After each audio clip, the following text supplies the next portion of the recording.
Juli omulaba oyo Juli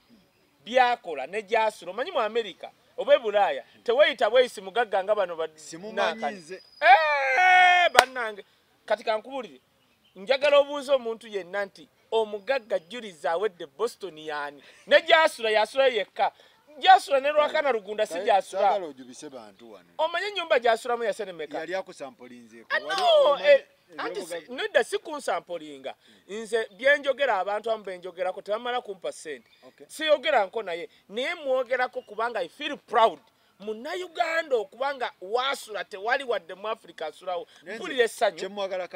ekyokubiri kyembadde ngenda ogamba ekyokubiri Juli zawedde oyo we Boston bwendaba bakiko bwendaba abayimbi bakamiliyoni bwendaba baani baŋŋamba oyo mukyala mu entertainment ajagala nnyo n'obba yamba yes kati sonze kutumira maama era nze nkusaba busabi wamma n'ogamba ositule Faluku nono muzeeyi nange tujjawe wowe tuba tukolera gundi live zino nze no problem nze era buli Munnayuganda yenna alina kye yeekoledde omusawo kati nga olaba Kiyingi mu Australia Ronnie Mechanic Boston mwamugoba wano Kiyingi y'omu kuba sajjoni abaakabi mu nsi yonna ab'emitima naye lwakubanga ensi zammwe ze mulimu system volongoto mbu yeesimbyewo ku kifo ne mumugoba nadda mu Australia museeko amanya gange nze Kayo Wisdom mutabani w'omulala yakuya ku mata omutali mazzi ne Seriraaka munansonyiwa leero Faluku agenza okunkubira nga muna weekend tuli mu summer time neŋŋamba Faluku ono era nzijukidde oluusi anti kati ffe kati kibuula summer gye tugenda gomanyi gye ngenda ku musenyu saagala kwogera bino ebya poliisi ebiri abagundiza ezisologa Wisdom watemyama SOPs tulina ebifo bye tugendamu so naye mbaagala nnyo bannange mwebale kumpagira nze mbagamba naye nzi sente nzaagala ebyo bye mugamba Ronnie yaŋŋamba ti abantu babagamba oweereza Wisdom ssente mbuno wotuuka ente ebya bulimba basobola okukwata era nze mbawa nnyo essimu yange nti eri 0701 49 439 ekyo kimu ekyokubiri njibawa kumpa information woolabye ona information oba yamagye oba ki noga Wisdom yogera ku kino nja kyogerako kati gwe nayogera ku channel yo nenkugamba nti embassy eze Uganda sakigamba Faluku guno omutwe Faluku nagamba embassy za Uganda 90% mukola mubagwira walabye akantu aketake gayikatulaze anti bagaddewo passport omwana ngagenda bana ngenda kakuwa ngagakaye yagamba mbwembase zikola mubagwira yagenzo tuka mu yettaka bino bale senti passport myezi mukaga zigenda kugwako ng'omwana atuuka mu embassy ya Uganda yettaka nga muri mu ba Filipino be bakola mu embassy ya Uganda muri mu ba Filipino eyakata mbadde njise yettaka musore eyakata muri mu ba Filipino kwagamba bana basajja batukoze bubi embassy inakolebwa tuleke kugira embassy erinakolebwa embassy singa ebadde ya Philippines nga ya Uganda eri Philippines nosanga mu Filipino nga mwali awo usolo gamba tuli Philippines nti aba Filipino basobola okujja wano ku embassy ya Uganda mu Philippines nga alina kunyumya nono mu Filipino munne osegedde naye ngambe kata nsanga byo mu Filipino bana abasajja tebatwagalangako kakati omwana yamugambye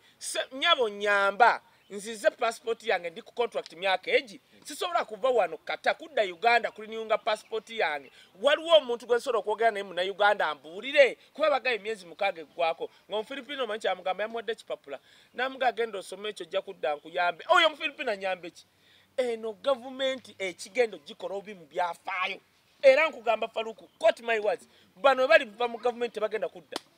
if they fall now they'll never come back again kati embassy zaffe okumanya batukyawa tebasobola ku employing abano baana banoonya mirimu bateekamu bagwira mu embassy zaffe ziri Uganda ziri e Bulaya teeka omuntu ali ku reception nga muna Uganda gamba omuntu gwentadde ku reception okumuwa omulimu wanu otegedde okuba nga omanye Oluzungu n'Oluganda olusinga okwogerwa fe abamu tetuli Baganda nnyo naye bwe ngenda mu office n'ensanga Omuganda lwe lulimi kkiriza Oluganda lwogere mu Mambuka Oluganda lwogera mu Western Region lwogerwa ne mu Sudan simple as that kakati oyo agamba abo babaani bano abantu tebatwagalangako nze nkugambye kubanga wensangamu omukyoli nga yatudde bw'atyo nga munna Uganda nga kirungi nnyo owulya na bulungi nedda oyo nedda saagamba Luganda lwokka kye nagamba mu America omukazi yagenda ng'ayogera Oluganda kankubule tebakulyanga ssente abantu bawano bonna abeebuza amagezi tebamanyi Luganda balumanyi amama mbabaza alumanyi twalumalira campaign anti wuliriza kyekugamba njija kyekugamba mu America oli omuwala yali aforcing accent nga bakamuleeta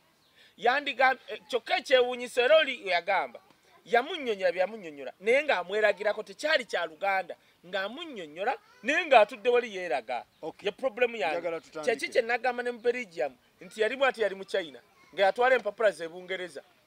ebyo bye bakola bya kisiru kyobola Museveni awa bambasada ne bagenda mu Muzembasa ezo ne batwala baana baabwe na bakyala baabwe ne badda eri mu kuzaala nakuddeeyo tebagenda mu zi ofiisi osanga mu China nga yatudde tebasobola nakuwa bannayuganda mirimu wo omulanga atuulewo I would feel comfortable nga njogera na Munnayuganda. Muwala wa Bujingo muwala mugezi 1 yakoze omukolo gwe neyebaza Katonda n'ayita omukyala nze gwe mpita mother of the nation mukyala wa Jessica Pasa Kayanja Robert Kayanja mukyala wa Robert Kayanja najja ku mukolo gobanga oyise first lady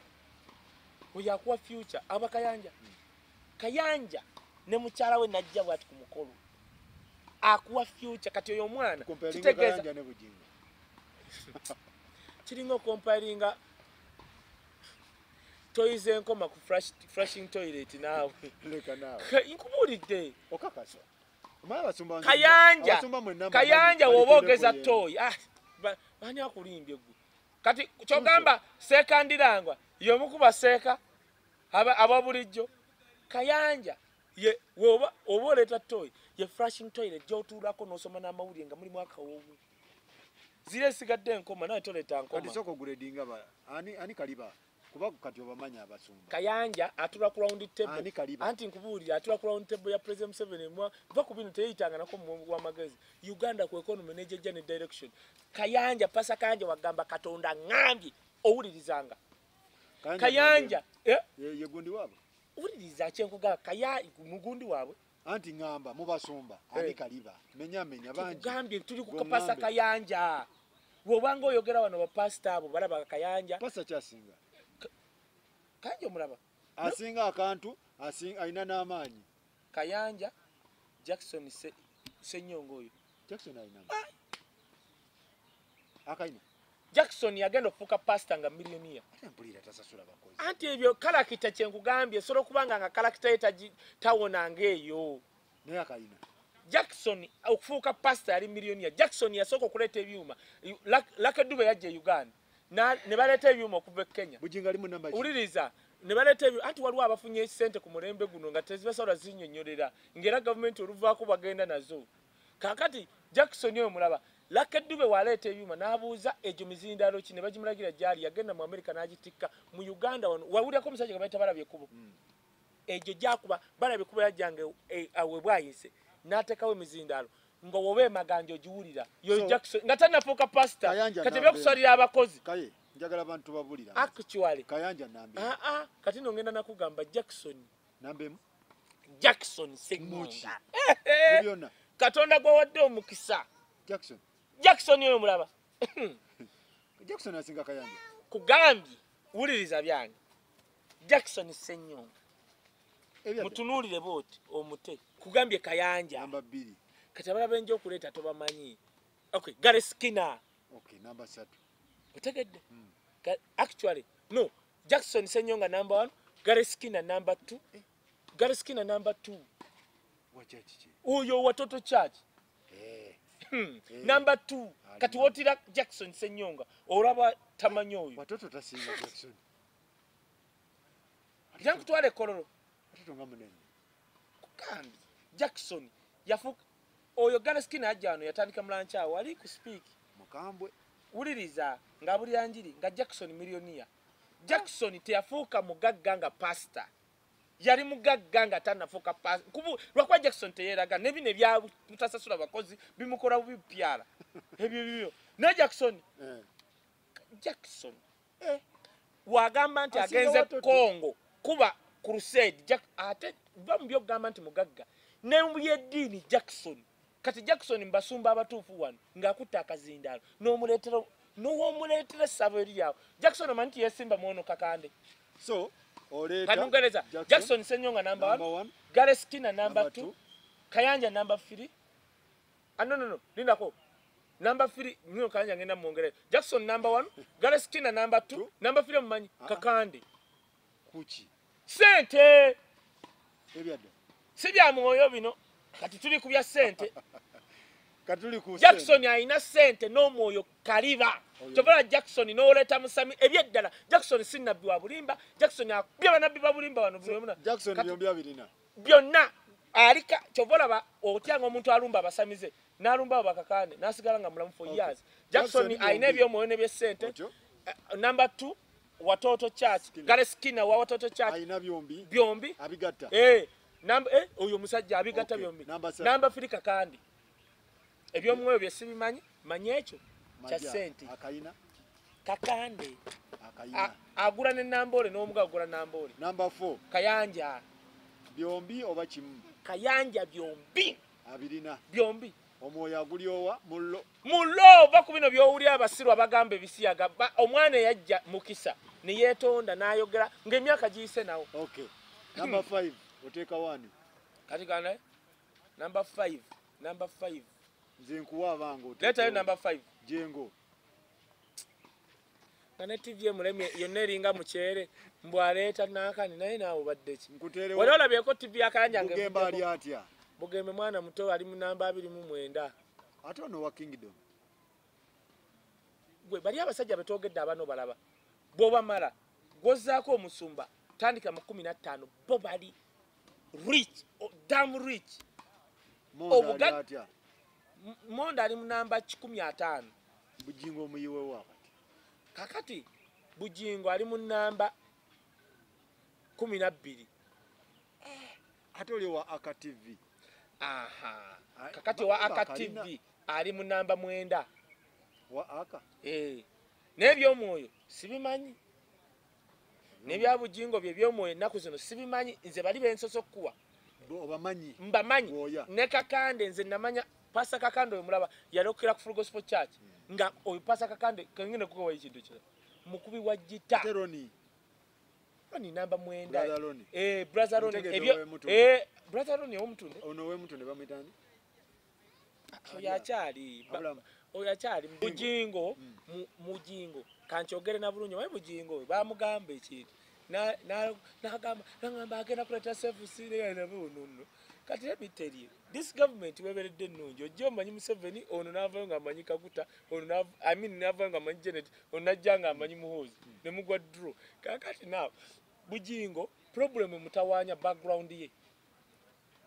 background ya Bujingo emutawaanya faluko olaba obadde kubukedde n'okulanga olaba abawala abalungi kati n'olaba omuwala omulungi omulala atakkanga Bujingo yalaba omuwala oyo Makula waliwo byamukosezza ensobi according to my conclusion omwana wange ne waba anyizizza sola munyigira tutatext Bujingo ogenda kulaba ensobi zojja okukolanga naye owezezza emyaka nga 6 emu ya muwalawo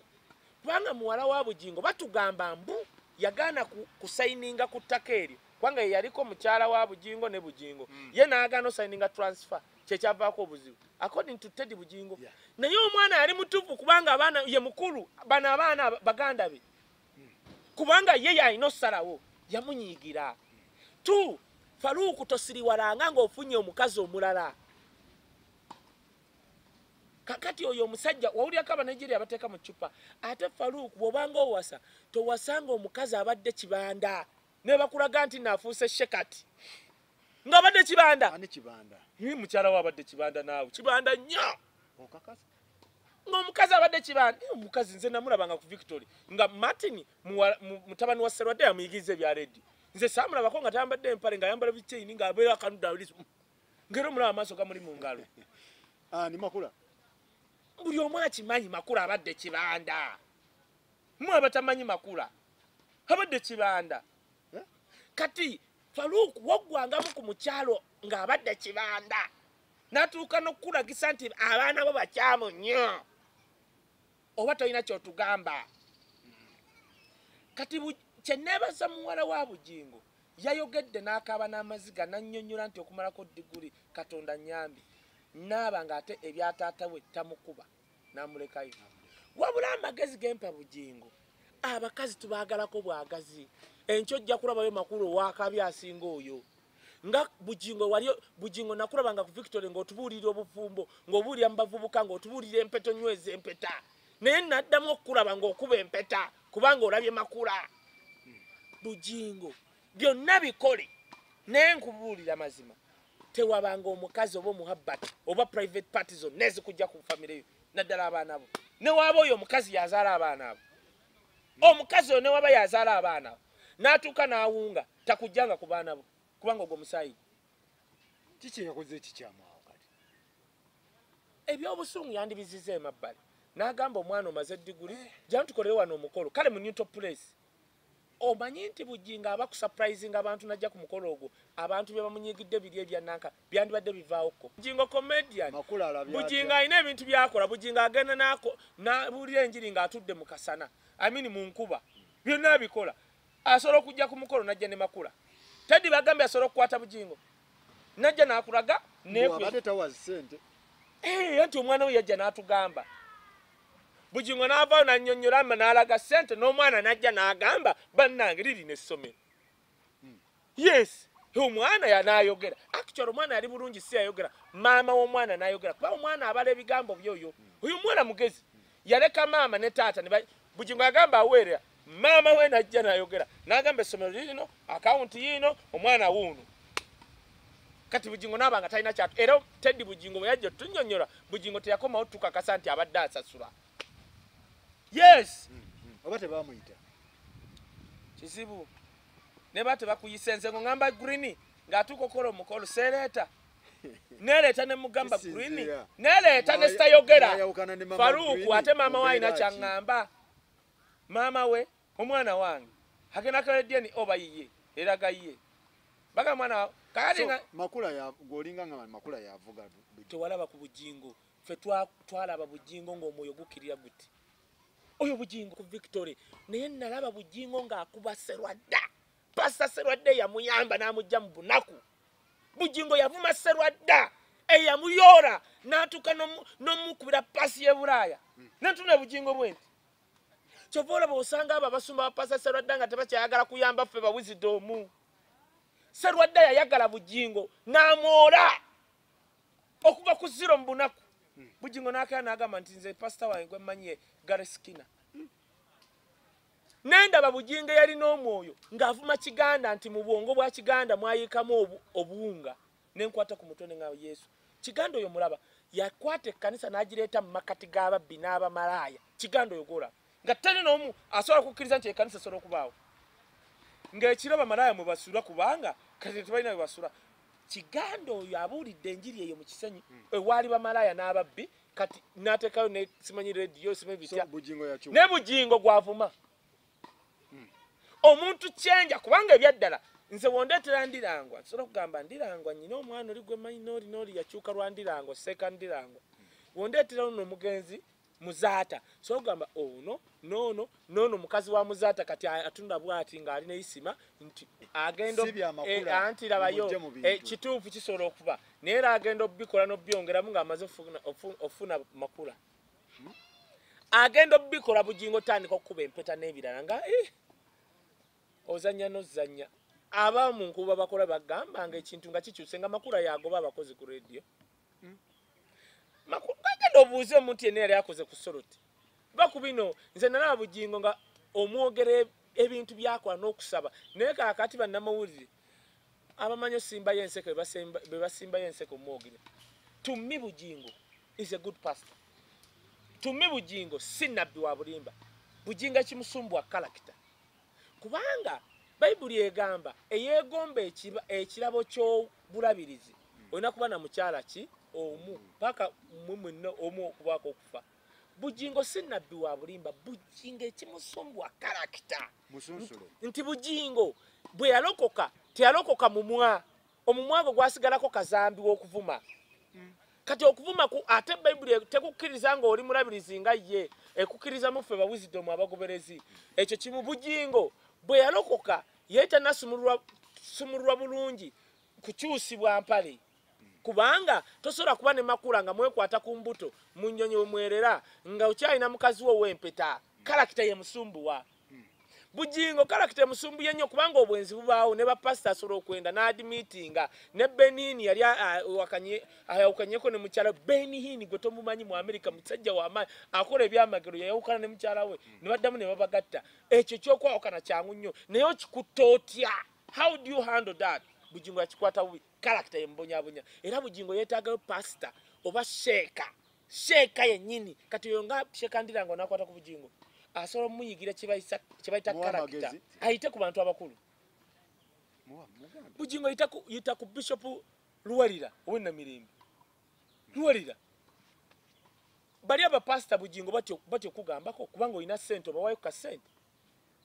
yita Luwalira nze Bujingo nkwaga Bujingo oyo gwe Bujingo namulabira ku Victory Bujingo waliwo omukyalo omu yava Denmark nga muleetedde Bujingo amusabire mumulabye Bujingo va kuona Bujingo yasama wano n'avuma n'akola ki Bujingo action day kansome actually n'ekifaananyi kyabwe kirudda nyina ekintu kye njagala okusoma kikino action day kyova olaba neewuunya ekintu kimu Faruku Andrew Mwende yagamba Bobi Wine nti hooligan tategeera takola ki omanyi kati kyaliko Andrew Mwenda yagamba ali mu kulaba ng'ategeka debate between Fasani Muhoozi ne Bobi Wine gwe yavuma nti hooligan gwe omanyi yabaira omanyi kyekitegeeza ekyo Bobi Wine kino kye nagamba nti field marshal olaba oli jeno baleeta ono Andrew Mwende yali ajerega kati alaba nti bannange betwayogera bifu kati Bobi Wine ogenda ku lunaku luno mu America akulaga nti batutumye Uganda Action Day naye omulama guli ogwo strategy for sustainability bw'okola project oba n'ogitwalira ebitongole bakugamba eno project gy'otugambye we tukuwa ssente okulunda obumyu yes tulageewo ekiwandiiko proposal yo how you are going to sustain obumyu buno bw'otugambye otugenda okuwa tulage ssente ogenda zijjawo endala to sustain the business kati Bobi Wine akulaga gwe baavuma nti musiru hooligan akulaga atandise okukola enkuŋŋaana nti strategy for sustainability nti tuli mu struggle naye tugimaintaininze tutya otegedde nti Bobi Wine yajja amazeeko ojuka kye nagamba nti Bobi Wine ono okuba omwana w'essasi akulaga nti amuziika tudde n'atambula nadda ku luguudo enkya agenze mu America olukuŋŋaana dola ate ebyo toleetayo bano busimigo bibiri ate osasula ebibiri ne wali mu maaso osobola oteekawo omutwalo bibiri tayagala bano banakunkunya edda nti kwato sasula almost 1 million yingira ate leeta ebiteeso bigamba tukoze tutya one okuddira struggle yaffe hype ebibiina byonna ebitegeerekeka nga biri lwedde otwala obuyinza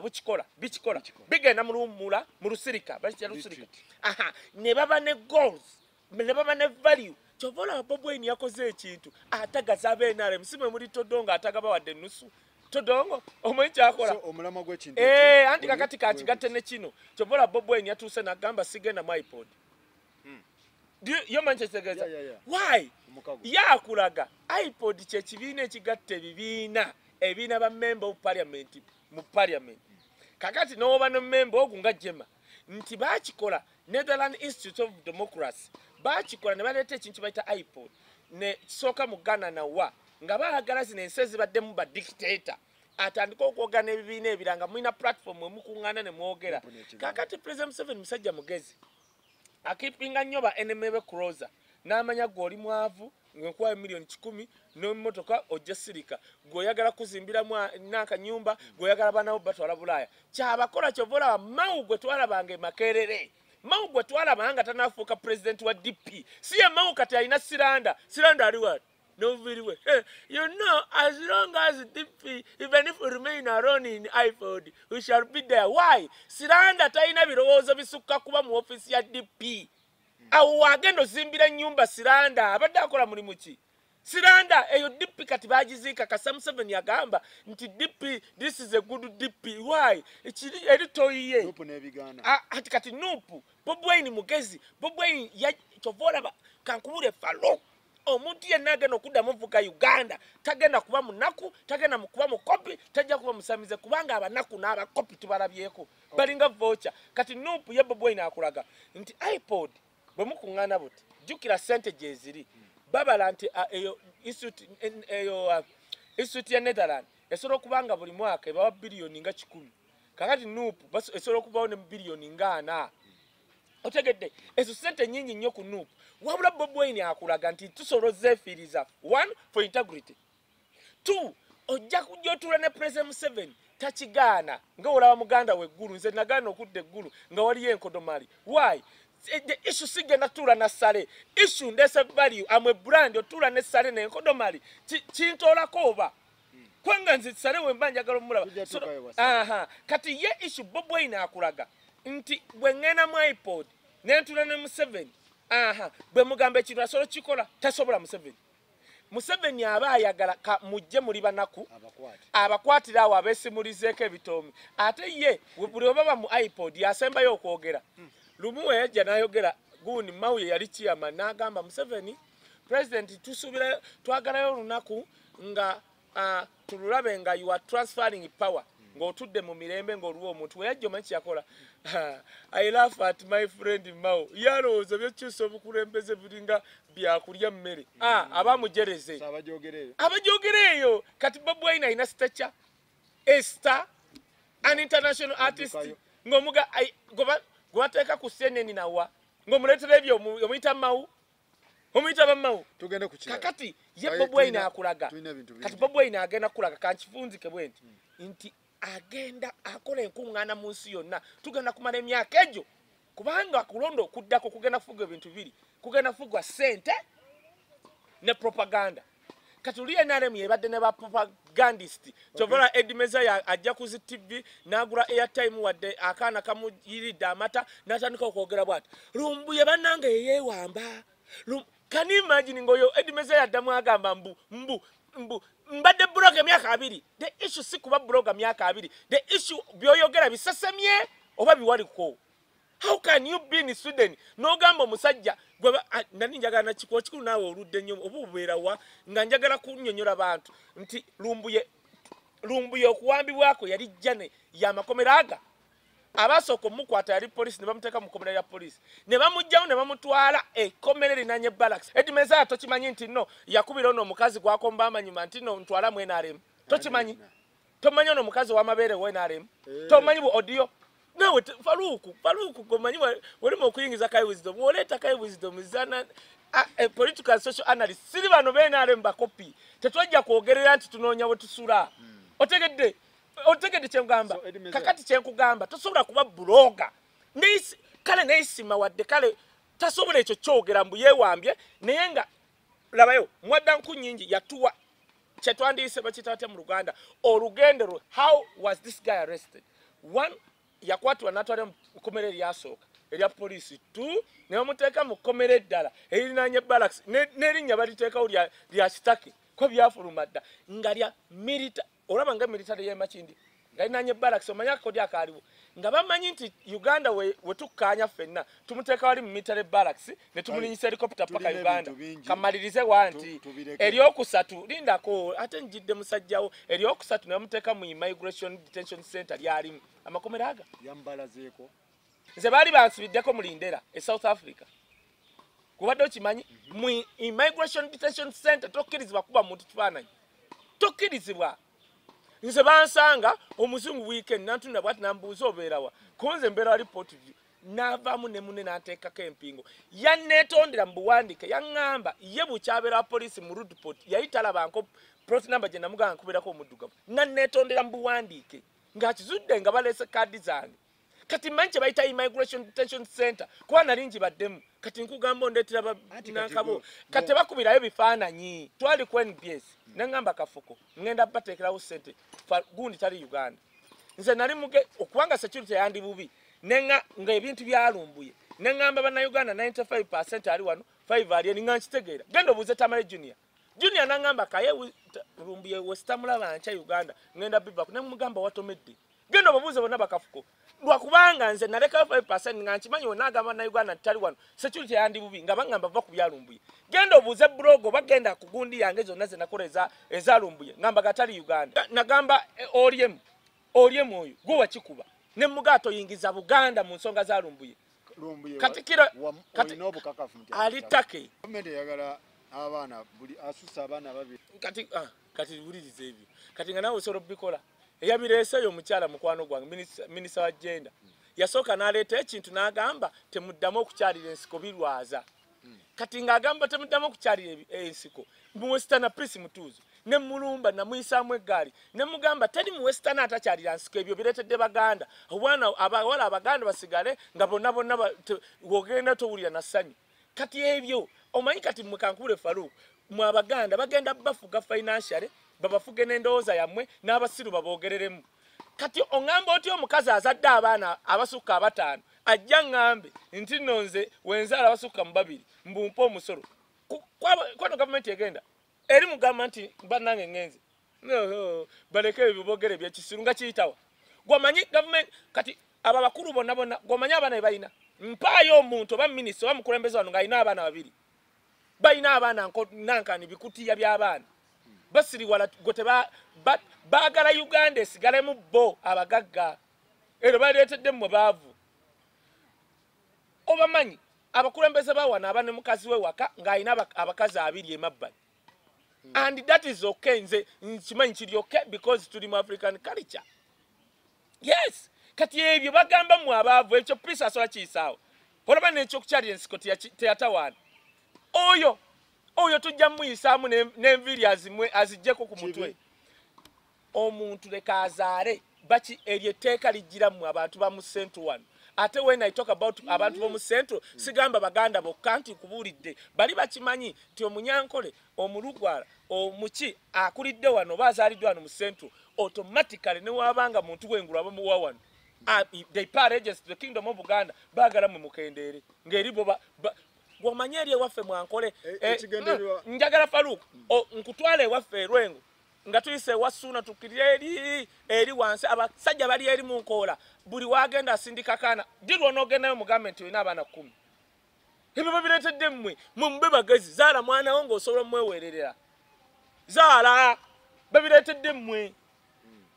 baagala eno dine Faruku kati kankubuulire waliwo abantu abamu abaagala okufuga Uganda emyaka ebyo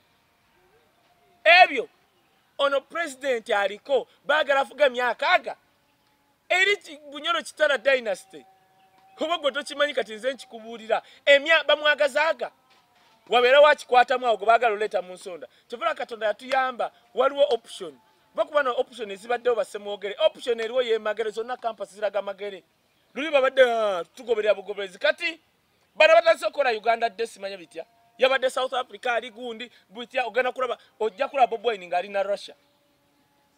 yes option weeri si bino byakuba Besigye ndi Kasangati mbudde Kasangati ngenze Kawempe eno waje mugure nyanya Kaleerwe ndi Kaleerwe simanya ndi kuwoka ndi woko Kaleerwe Bobi Wine amanye ebyo tebikola tebijjako mu 7 ebijjako mu 7 byebiriwa 1 money 2 propaganda amukubisaawo propaganda amojjako Bobi Wine propaganda omanyi president yagenze n'akola ensobi n'awandiika ekiwandiiko ng'avumirira abawambye Guinea tekyamuliddeyo balumbye oli Kagame omanyi bamuyise bully of East Africa Kagame yayise president wa wano bully of East Africa nanga kati mukolewo kye mukola tosobola kuŋŋamba nti gwawamba buwambi mu 85 namundu mbate gwavumirira bali abo actually president Museveni yabadde tagamba be Guinea yabadde ali wano akanga bawano basobola kuwamba balala papa Guinea oli omusajja yawambye Guinea 1 bamutendeka France gye yakulira bamuleeta Bulesi 2 yakulaze bwe bamugambye mbuno toyina buwagizi mu Guinea omanyi kye yakoze yagenze mu Conakry zaabwe mu capital city yaabwe n'avuga emmotoka bwogu firi yalese bakazi bayina aba ayina omujamani n'omufalansa omanyi kye kitegeeza zonna ezensi zikulaga ziwagiraye 4 president we Liberia George Weah yavudde n'agamba mpagira oyo eyawambye tukoye abapresident ba Africa abakwata constitution ne beeyongeza ebisanja Liberia weyogera mu Africa America yebeeyogedde kuba nsi ya America otegedde kakati gwe wandika ekiwandiiko nvumirira ko ECOWAS lwaki temujjako musajja ECOWAS president yabadde tagamba oli yawambye ali kuba amagye bano beeralikira wano gwe omanyi obubuukeko buli wano nali sikirabangako nze maama wange gwe kankubuulire emyaka emeka gye nali mu barracks ebiri mu barracks nalaba president Museveni ngaze mu barracks ye Mubende sikirabanga Kongo mukulembeza ze mu barracks ne bajjako abantu emmundu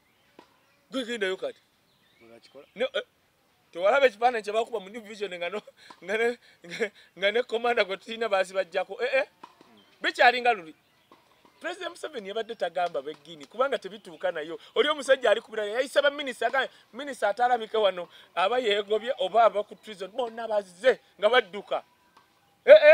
yes naye George Weah kyeyogedde kyekikulu yagambye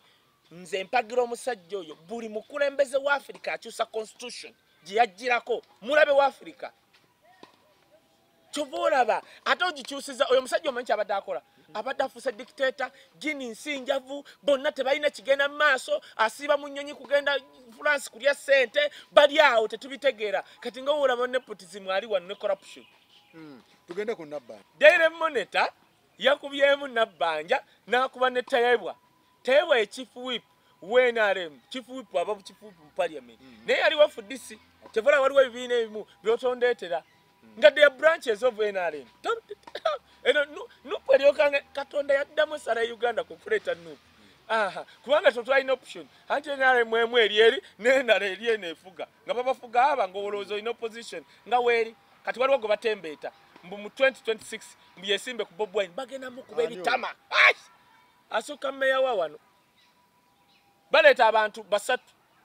baleeta MP wa Kampala baleeta mmeya wa wano waliwo n'omulago baleeta mbu yesimbe ku Bobi Wine akendeze ku bwagizi wano Bobi Wine baleeta Lukwago ogenda kumpulirira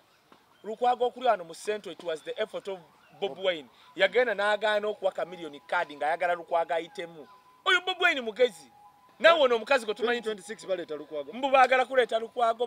bali babbi Lukwago nsereko baani ogenda kumpu Bobi Wine agenda balyanga binyeebwa ati Bobi Wine he has to kati ate Katonda twagala atuyambe kamu 2026 corona nga taliwo ogenda kumpulirira kozi mzee wa miaka emeka mzee wa nsamu yomanyi nti yakomewo tewali tabu bino byakomota kumonga semoga yajja kawulira ono mwana ali ku strategy wagenda mu America bagambye asinkana bana Uganda bokka ogenda kumpulirira so Nabbanja okikola Daily Monitor yagambye Nabbanja ne Tayebwa bajjuza ofisi zaabwe abantu ba tribe zaabwe abooluganda relatives yes kati lwaki sinanya Nabbanja tukebera ofisi zaabwe abantu ba Western olabe tugendeyo naye kati awo olaba anti Nabbanja tomunenya one Nabbanja office jazzemu basoro muwo obutwa gundi Gilbert Bukenya yagamba nti office ezo yamulabula namugamba gozemu eyo office muli okubba tu Nabbanja wemu gadingirayo tosola kungamba nti office jobaddemu ne Lwakana Lugunda yagirimu naye ne bagibbiramu leta baganda bo leta ba relative bo firi atenga kyekikulu bana batukulemberanga nabo baganda bawe babataddemu leka abanyolo balyeko mwalwaki temwagala banyolo kulyako temutumanyira Nabbanja leta baganda bo leta tribe yo kati kankule mama Kadaga yali awo nga basoga bajjuddawo do you know why ati obutwa bali bamwaddeko obutwa yes ati obutwa tu naye alabye nti nammwe ofisi zammwe zijjudde mu bantu bammwe kati Kadaga kyovola bali bamukuba Busoga yonna yali mabegawe Buganda yali mabegawe yes kati oyagala Nabbanja bamukuba enkya nga ne Bunyoro teri mabegawe Nabbanja muwagira why kubanga Faruku Uganda mugifudde mutyo abaganda muliko ekikyamu mulinga aba mukya gendo labe sekandi abadde wano vice president nga tasobola nakuwa mulimu gwakwera ofisi ye talina maanyi nga wansiwe waliwo bagwanga ddala bebajuzaamu abantu baabwe mu abaganda muliko ekikyamu ku bwongo ziri tribe ziyize nti wano webatuwa baba bawadde region yaffe Nabbanja webamuwa baba bawadde Banyoro yes kubanga kyekitambula ye trend genda mu State House 90% State House bawa ye 99 kututuwogeza nawe bintu Nabbanja wamma webale wabantu bo wabanyolo amafuta gali yali gagenda Tanzania ngogamba Nabbanja tawa Nabbanja muwagira kubanga ye trend gye muyigiriza lwaki mwewe mukikola mwaba Western abala ne bakikola kiba kivve lwaki olaba nagaba president ne mugamba va ku bintu ebyo bya Bobi Wine mbu abaganda balonze Bobby mbulwako abali tribalistic sinza nabikuba ku channel ne basirika nabagamba president weswaziza n'abantu. Can you imagine Buganda one omusajja gwe walonda Mugisha emitiyana Mugisha emitiyana yakuba Muganda tujje wane Makindye bakuba Kasozi ne baleeta omuchapa dola ngogamba ntino Bobi Wine asosora so Nabbanja ati abayo abaye mbalowooza nti bo wekibe ewaabwe nabuuza president atulage mu Western region o MP enna atali mu Western nga ne Ngoma bamuyita Maria Ngoma bebo bisi yali aladisiwe Embalala najja okwesimba ku MP bamujejesa ne bamubana Bubbi Kalulu ebyo ebintu by'ekisiru bo babikola tebagala Nabbanja wamma wa relative bo kubanga era kyolaba bakama bo kibakola tu wabanyoro yes kubanga bakuwadde lwa bunyoro banyoro bawe balye ebyo tayebwa lwaki gorozachi bakoze abakubya amawulire gano babadde na kigenderera anti abayo babadde bagala kuba Nabbanja naye oli nazikayo ne tayebwa genda olambule ofisi ya tayebwa tayebwa ye tekine ensonga tayebwa waleeta najuzawo aba Western tekine ensonga Nabbanja juzawo ba relative bakojja ab'emikwano ng'abanyoro naye gwanga ngamo anti fatulise bobe balise n'abaganda mbagamba lwakwanga abaganda tebalina power abaganda bakuwa olaba abaganda aba minister nalabako n'abakoba olina abakoba Musoga namulabako mu ministry ya ICT ne mugamba n'abakobo ono permanent secretary simanyi Bagiri bita batya ne mugamba agenda kukubisa akalungu nga baleeta amateeka g'abayimbi nga n'abakoba mu ministry talina maanyi permanent secretary nga alina amaanyi ndo yalagira ne ngamba go permanent secretary oleeta amateeka ku muyimbi nga toyimba nga nako luyimba oli ku bongo bakuba n'abakoba akalulu nakawulira mu bwongo Nabbanja awabe Nabbanja na buli si Nabbanja eka na buli Musoga buli Muganda buli muchapa dola bofuna ku kafo wabe wamwe lwansonga ye trend eriwo bantu baseggwanga mwe lwaki baba kikolanga mwe mutuuka tebagala mu kikole muwabe wamwe mu abaganda mwakunamirwa kubanga mmanyiddwa butawa abaganda bannammwe I don't have any sweet words for you otherwise other tribes wamma mu kikole kubanga nabo bakikola sha ganda mu URA mbayo commissioner oweside endala mumpe strangers aba flying out $10 nenda bo mukazi ayambadde kigundi cha yero ngali bwati you know $10 yagambi you just pay $10 chokajukira wali yasa wali okwekebeza covid kwa mirundi eji covid egwera mitwalo nsambu okugenda bakusaba test and fry walo kibaita test and fry naberawo kyoleta before test and fry ya 24 hours bagala covid gwa kupimye before nene ya 24 hours ziri ezo nemu ya mtwala 25 emu ya 38 orawe bakola sente kati oveye kwecho bagala buli flying nga $10 nga ate buli ajja bakwetaza 30 waddo ina visa ati bano bagala sigala wano nga tebalina bantu balina sente babikola osigale wano ofuke mukomba box omayiro akibanyigiriza abaana bagenda ejiba aini Dubai ate bakyalina bamukomba box baabwe abaana balina option Dubai kati kubanga bafunye sente nyingi betaaga bamukomba box ku mafaamu gaabwe ewaka osanga omuntu omunga alina bamukomba box ana kati ate mugenze Dubai ate nga babakozesa abaana bawano akuwe $5,000 omwezi tebalina nansonyi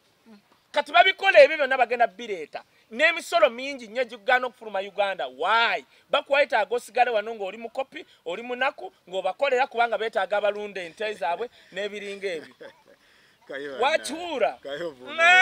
kyekyo ate Faruku kyova olaba Katonda atuyambye Faruku obeera ng'oli wano ng'oli ku standard osobola okulya ennyama osobola okwevuga genda weebaze Mukama ng'osobola okubeerawo munnayuganda ali e Bulaaya n'akuweerezaayo $10 naga Faruku zino $10 zirye weebaze Mukama zino enkodoma tezikyagala kyova olaba baddira bano babloga b'NRM ne babagamba ne batandika okugamba wookwata n'owa Faruku sente bozimuwa Faruku esiwe NRM bonotuka ku airport bajja kukwata bwama bakulimba bobo wa Faruku sente zimuwe one bo sindika sente ku send wave bot ne zijja wano mu Uganda tulina technology sola ku monitoringa send wave mtu wa send saudi what is it yagwa manyi ne kirale kijja fa ku ekyo balese ekintu nga Faruku oba ne milioni yemu ku account nezimalako emyezi 4-5 government mbwe baleta teeka nga government erina okujja nezijjako mbwe zikozese omanyi lwaki baagala kukuleka nga oli munaku mukopi obakolere obadde ki naawe tebakwagala kuba na ssente osobola kujja okukwate ku ssente za Lwaka na Lugunda igwe tusobola gwe baagala z'abanaku baagala gwe nti kakati kampeni zituuke wezituuka bajje bakuwekirira sukaali n'ey'omunnyo oli munaku bakuwe ne t-shirt za yellow ate osobola tebaagala zino vesti omanyi ssente ze zino vesti tebakwagala baagala obe munaku otegedde gwe kyenkugamba kakati gwe baagala nga oli munaku kati bagenda kujja ku akawunti zaffe bo tebasobola kugenda ku akawunti zaabwe kubadde ki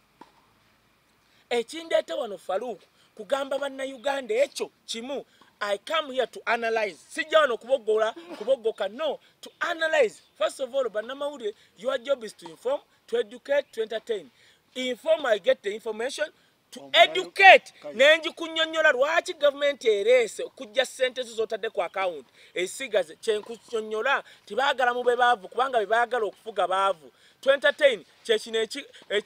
ekitambuza abenale omusajja oyo awuba emikono naawe giwuba olaba oba togweri baagala Faruku kyova olaba nkubiriza bannayuganda kwata ssente zo tuzijje mu zibanka hati banka zaabwe banka tezigenda ati gwe zijjeeyo anti labayo banka z'abano ziraba zikuyita bulungi nnyo nga zikuwola naye nga zaagala we baba bakutwala kakudde omanyi kye bakoze hamu omanyi kye bakoze aga gavumenti yawane kooti yazudde emisango gyevunaana 1 DTB bank n'ekizuula nti DTB bank ye Kenya eyawula hamu 1 ebadde ekola money laundry 2 kituufu ebadde ejja ku ssente ku bantu ssente ku akawunti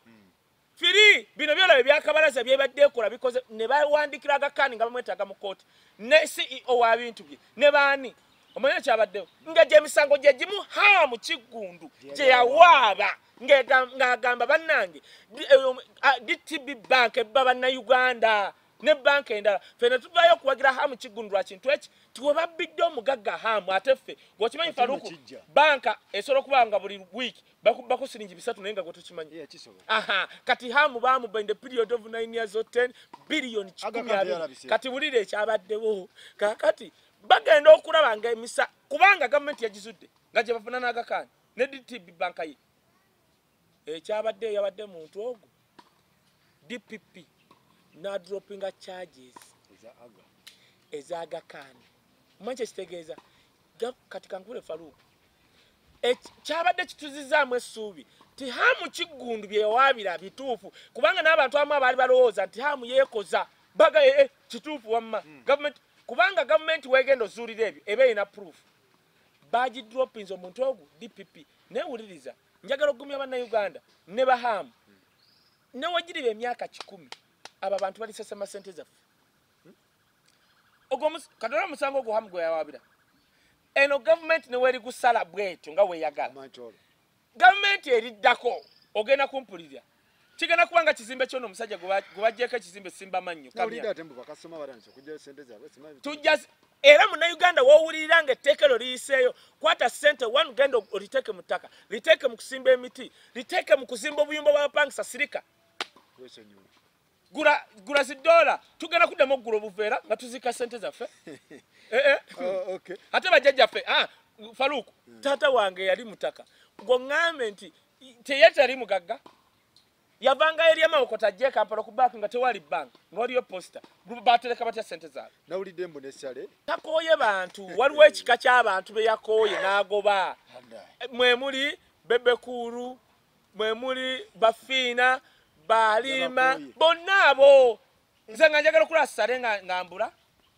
nagamba abantu kyebaali tebamanyi abantu batta bamuzeeyi bange amasasi ng'abo beenara muzeeyi Sale bekwese musiringe Sale sente zimuweddeko ayogere nedda Sale namugamba anti yagobye bakopi kati kankubuuza ekibuuzo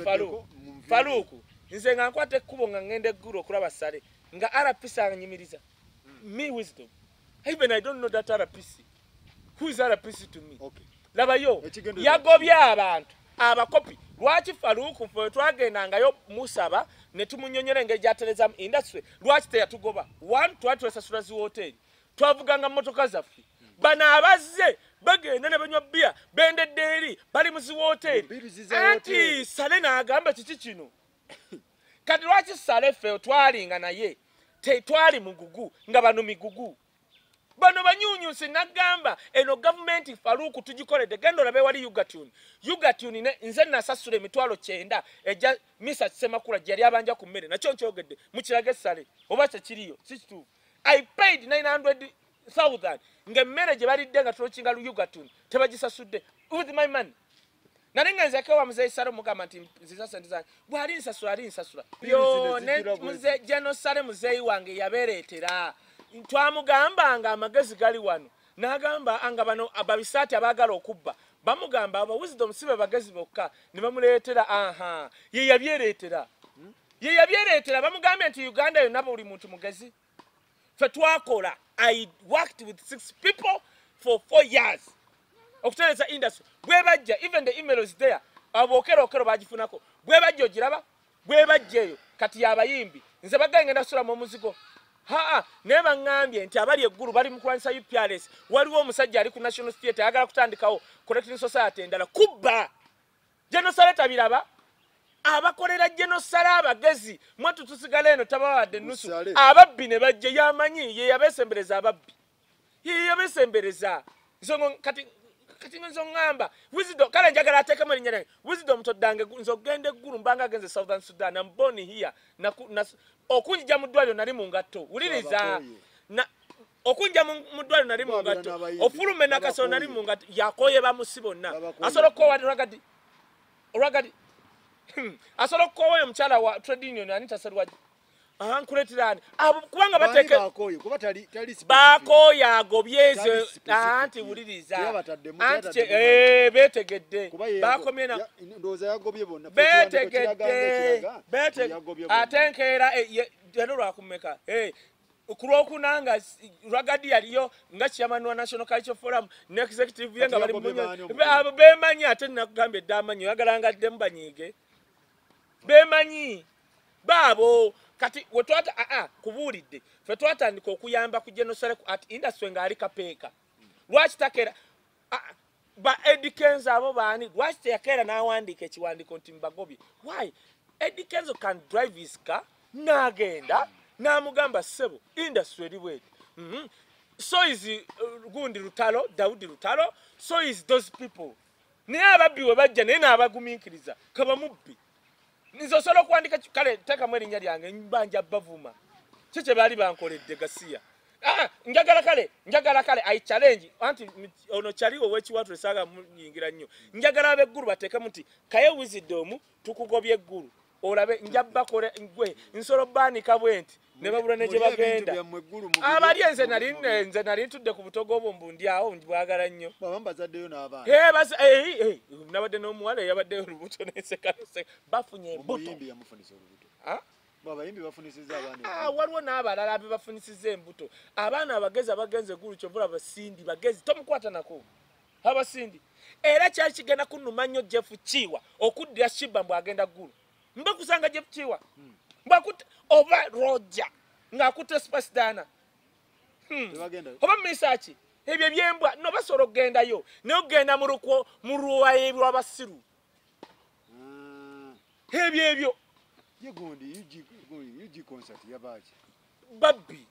ababbi kasabayinga mutwala omusajja w'ekisaati ng'awandiise tibagijje kubalunywa bannanga abasajja tebaagaliza mbu bagijje kubalunywa ne beekuba nti baagala kubba kati kankubule abantu baffe abatufuga wano balina kye bayita behavior problem ne bakulaba ne ssente kubanga bo bajjanga behavior oba ne behavior embi nga ya bubbi kakati newoofuna ssente n'olukumi okumawo n'olubba kati oli yakwatibwa munne ensaalwa nga balunywa bamuwadde UG Connect n'awandiika ebbaluwa gimugjeeko saawundi nfu nga kyeyakola ku mukolo gw'ekkololo bannanga enfu tewalaba kye namukuba namuyisaamu tokijjukira naawe kakati ekkololo yawandiika mwawadde oli nemuwa mbu ambasada wa Amerika akatebe kati bwati we yawandiika balunywa balunywa oyo balunywa omusajja oyo yava ebusoga nga yesibe bbiri ewalo keeki yali ayingira ne bamugoba abasirikale balina mugoba bamukoowa nze namugaa jangu n'eddogo ndabe tugende ku Kashaka. John Muhanguzi Kashaka yali permanent secretary wa local government. Bamusibe emyaka gye, bamusiba Kashaka bamusibe emyaka 10 mukomera nejiba wali. Ngabwa kubba sente za Bugaali 4.2 billion. Ekyokubiri ne bamusiba n'emyaka emirala 10 nti oliva mukomera ate tofunanga omulimu okumala emyaka 10 ogwa government gonna. That is true. Yoyo Kishaka. Kishaka ekinsese bamala omusiba. Yavuddeyo ne balooya be bakola apiiru oba yakatambulako obwomwaka oba ebiri sijjukira. Yakata kati bavuddeyo bagamba Kishaka oyo Muhanguzi John Muhanguzi Kishaka agamba nti kooti yakola era nti sente kansoka nnyinnyoleba abatulaba wano sente ze twogerako zaali 4.2 billion zaali mu 7 yakeera obuwumbi buna mu milioni 2 baali bazireese bagule obugaali bwa beerosi era Museveni n'atusuubiza nti buli erosi ajja kuba n'akagaali obugaali bwali emitwalo 7 nga buli weerosi agenda funa akagaali ki kakati oyo Kishaka John Muhanguzi yali permanent secretary of local government ne baba nga ya controllinga sente ezo jukira ministry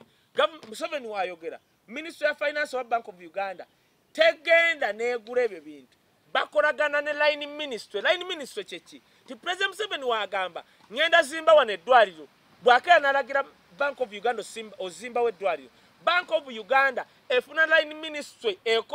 kitegeza ministry ekwatagana n'ekyo Museveni kyagambye kati baleeta ministry ya health ku mulundi guno ogula obugaali ministry ya local government yekwata kubanga yetwala ezo local government LC 1 2 3 5 bikoze bitya ontegedde kyendiko kakati now Kishaka John Muhanguzi simanyi Kishaka za nalero agamba nti bamusibira bwerere 1 agamba mbu la omanyi wokola appeal weba kusiba Faruku nokola appeal otekamu ensonga ziyataddemu zizino agamba 1 Bank of Uganda teyakola mulimu gwayo Bank of Uganda yevunanyizibwa mbu teyakola mulimu gwayo mu ngeri kubanga ministry ya local government ye yafuna company eyo egenda ba supplying obugaali bwemala ofuna company eyo ya India Bank of Uganda newandika leeta negamba local government muddeyo mwekanye company eyo gye mugamba baguza obugaali kubanga ffe tetugiraba ng'ewandiika otegere kye mugamba kakati bwe yawandiika ministry of local government netafaayo kugoberera Bank of Uganda kyakola kyeyayogera nelwa kubanga mandate ya Bank of Uganda si kulagira ministry era yo we yawandiika n'ekikomyawo terina buyinza Kishaka ono John yagamba mu baluwa ye eyapiiri mbwa Bank of Uganda yandiragidde City Bank obuta transferringa 2 billion kweri company yetu etuguza obugaali kati kasubira baba na Uganda bakitegedde bulungi kati ngenda kinnyonnyola kubanga my job is to inform and educate oche analyzinga ekisooka Uganda ina ne baluwa eraga nti yawandika permanent secretary of government by then yali Kishaka nga mugamba kebera company gye mwatuwadde esobola okuba nfu tebakikola Bank of Uganda yakikola minister yakikola kubanga omulimu gwa Bank of Uganda president wabagamba muweeyo sente ministry egula obugaali si kunoonyereza zigenda wa that is 1 tuli mu apiiru yono omusajja abatubba nkulaga obubbi bwa Uganda kibayita organized crime ya Uganda ebeetya 2 Kishaka agamba muvunaane City Bank of Uganda muyateeka sente eya transferringa sente ezo paka kweri company yali enfu ekyo nakyo kifu Bank of Uganda weteeka sente mu Stanbic mu City Bank wa nga kuliko ekiragiro nti ezo sente zetukuwadde zitransferringe paka Bungereza kwena account mulimu gweyo Commercial Bank College Commercial Bank payment mode yo its job is to make chibaita electronic transfer payment otegedde yewa yalinga sente banka yo ne Commercial Bank ofuna sente zo nokuba Bank of Uganda omulimu gwayo guli ogu kuteeka tambuza sente zo ziteke gye bagamba tebuuza bwe bagamba dira sente zo ziteke kwa account eri account eyo ya maje ga Uganda tebuuza mpozi webuuliza nga account erimu error yes ne baba sindika email teeka kuno mumanya gano tebuuza kati City Bank osolo gine City Bank dalina musango yo yakwata nezula account gye batugambye yeno n'erinnya yeyo neteekako sente kitegeeza apiru ya Kishaka nfu wabula kitegeeza ki obubbi bwa wano buli bwe buti Faluku ababbi bano bakola bati ajja nga permanent secretary n'agamba bali kumpi kungoba nkaddiye nvaawo ntya wano ne bamubalira ababbi bawano kubanga eba organized crime bonna abali mu government bamugamba tugenda kubba zino ssente wabula bagenda kusiba emyaka 10 naye mu mwaka ogusooka ng'oli luzira tugenda kukola kino nekiro kati kyebakola ne baddira nti biliyoni zinenya tugenda kuwako biliyoni mu kitundu n'obazaamu n'ogamba okay mu kitundu bwe mbeera luzira mmalako nti onoobeera luzira 1 osobola obutabaayo kuba tubiwuliddeko tulabyeko abamu erinnya erimu omu yafuuse deputy RDC twali tumanyi nti ali luzira twaddamu mulaba nga ali wa mukungu omu bw'ati omutegedde oyo nga tumanyi ali luzira twaddamu mulaba nga ali muwa okimanyi nti no waliwo wano abantu ng'omanyi nti bali luzira naye nga bali mayumba gaabwe ag'ekyekusi kati bakubalira bati nti ye mu mwaka gumu mu myezi 5 ogenda kuwumula bba zino ssente tuweeko haafu gw'ogende na zino weekolemu omulimu tukwene kino ekizimbe ne babisayininga byonna n'agenda eruzira ng'eruzira asula bulungi nnyo nosinga ewuwe ng'alina byakola buli kimu nga bamuleetera n'omukazi oba n'obutabaayo gwe tobiwulira batandise n'obyogera nti Segirinya ayabadde ayagala kitalya kubanga tabaayo Segirinya aba mu kkomerera abaayo naye lwakubanga byatandise okuvaayo nti waliyo be basibirayo aba gavumenti nga tebaliiyo otegedde ku kyemugamba olaba mukungu wa gavumenti yabba biliyoni 2 bamusibye luzira toli mulaba wala ekisooka amawulire gaabwe omukuba ekifaananyi tesobola kufulumira mu mawulire batambula kiro nga babakuumye najjako mu kadanke noga omusajja afaananye gundi ng'ali mu kulya ssente alina ne passport ye n'agendako e London naye nga gwe omumanyi nti ali luzira mu bufunze obubbi bwa wano obwa organized crime gw'okanya kugamba atwine nti twakamuwa triliyoni 4 ogula eddagala tagulanga neeri Faluku mutuufu n'obawolereza muntu Ugandan government yakawadde ana atwine triliyoni esukka mu ezo twakoma n'okubala wabula buli ddakiika ajja bw'ati ng'afunye donation nganze nkuba engalo batyo boogerako mbu bajja tutta oyogera otya ku Dana Atwine wisdom Dana Atwine muveeko oyo Dana Atwine president nze kaye mutabani w'omulaalo nze kaye hasi mwogera nk'onyumiza etwala amadde don't tell me njagala okugamba bannayuganda mwetegereze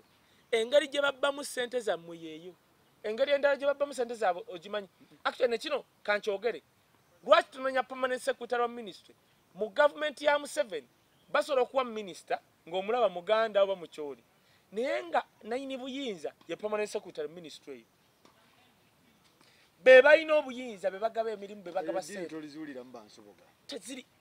teri ensubuga asobola kuba biliyoni ng'ozikutewo ozigenda kakati nawe kye bakola kiba obubbi obulabaireka mu bagambe organized crime esewo organized crime gye bakola bati osobola okukola permanent secretary nga baleese biliyoni 10 mu ministry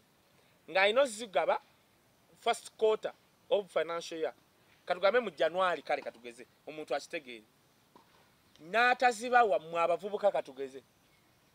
n'adira ssente ezo n'azikozesa oba n'aziteeka ku fixed deposit account okumala omwaka mulamba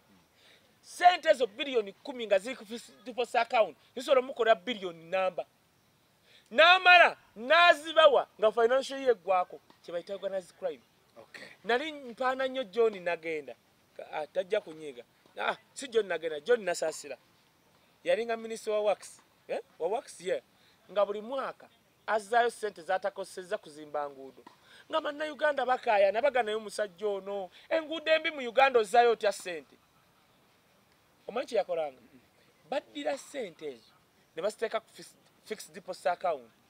n'atazimba nguudo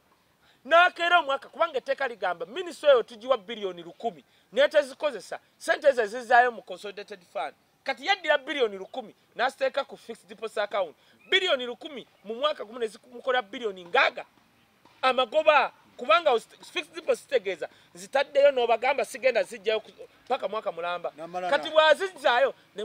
ne muwana John Nasaasira tibannanga ono ye holiest minister yazza nayo tabba bakubbiye